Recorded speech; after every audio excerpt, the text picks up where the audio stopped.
If someone's just starting home ed, what tips would we give them? My top tips would be to take your time to find your child's learning styles. Don't rush into buying anything yet. Use all the free resources that you can access for now until you find what works best for your child. Because you could find that you go out and you spend a fortune and you don't need to. See what groups they're enjoying.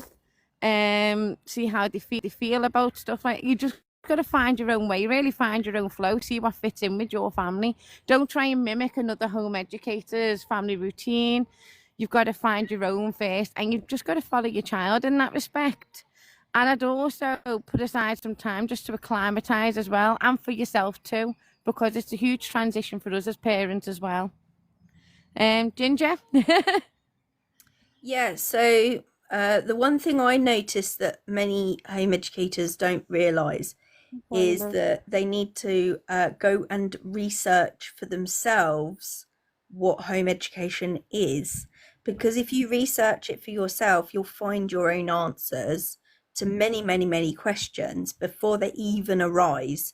And, you know, when you make a decision about what to do and whether to use school or home education, it's always a good thing to look at both of those scenarios and educate yourself before you make that decision, because then it's a really informed decision that you're making. Yeah. And it's like going and buying a house. You don't buy a house and don't do any research at all.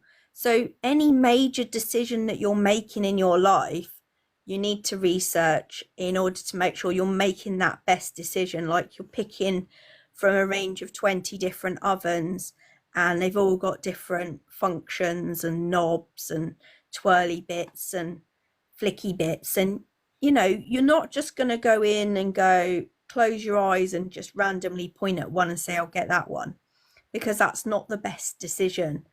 And, you know, this is your child's education that we're talking about here. There are so many different learning resources, learning styles, rights, Learning responsibilities, styles are everything, so you know? underrated. Yeah. So underrated.